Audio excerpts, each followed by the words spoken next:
Dunkirk was written and directed by Christopher Nolan and stars Kenneth Branagh, Cillian Murphy, James Darcy, Harry Styles, Mark Rylance, Tom Hardy, and introducing Fionn Whitehead. It tells the story of the 1941 evacuation of 400,000 British soldiers from the beaches of France as they're continuously bombed over and over again by German fighters. They are being picked off one by one, and this is one of the most important events in World War II, especially for British history, not because it was a success, but because it was a military disaster. It was such a harrowing thing for anyone who survived this event. And the only way to tell this story with the utmost respect for those survivors and their families is to make it as accurate as possible. Don't hold back. Show the brutality. Show the horror of this event. Christopher Nolan knows the importance of this story, and he makes sure that he does give that brutal realism. He has succeeded in making Dunkirk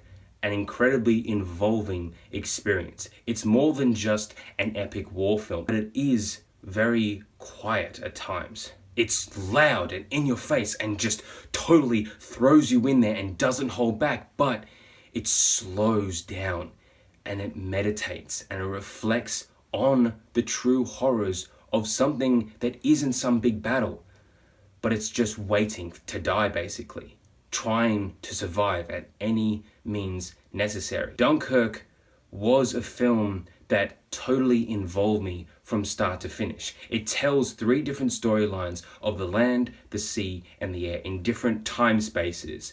And that was a perfect way to do the story because there are multiple sides to any event, especially an event as complex as this one. Christopher Nolan also challenges himself with this, his 10th film, by making it his shortest since his debut, following at only 106 minutes, and a film with minimal dialogue. There are some scenes which have no dialogue whatsoever and solely rely on the actors giving the perfect facial expressions to give every emotional beat that we need from them. They further along the story by not saying anything. It's almost like a silent movie, but this movie is not silent.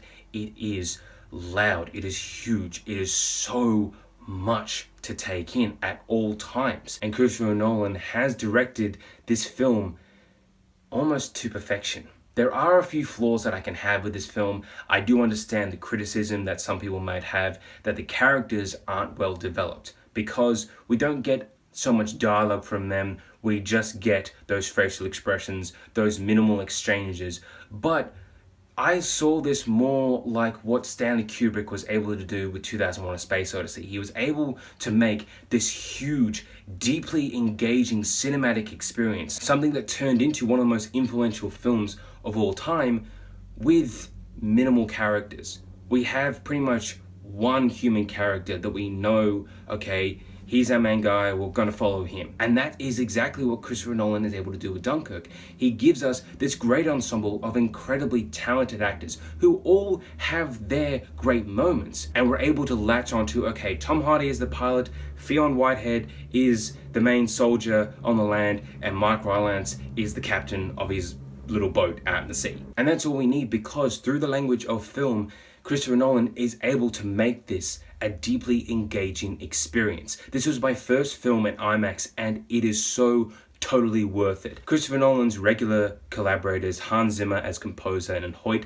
van Hoytema as cinematographer, their work in this film is so enhanced by that IMAX experience. The sound, the visuals are just bigger. Hans Zimmer's almost constant score amplified that suspense and that tension that is throughout this film. It left my ears ringing because it was meant to simulate a real war event. Hoyt van Hoytema's cinematography is beautiful at times that are meant to be tormenting and traumatic, but you still have to be amazed by the level of technicality that is here.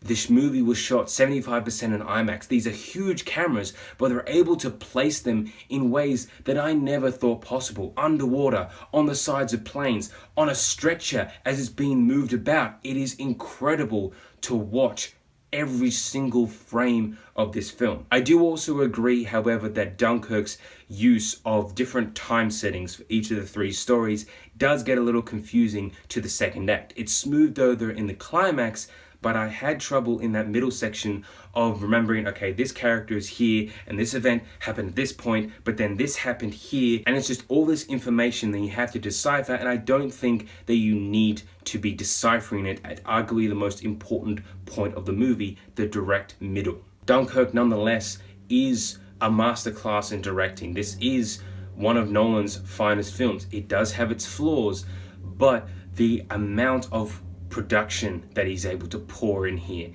how accurate this story really is. This is a great war movie. It is a darkly beautiful and poetic reflection on the nature of survival.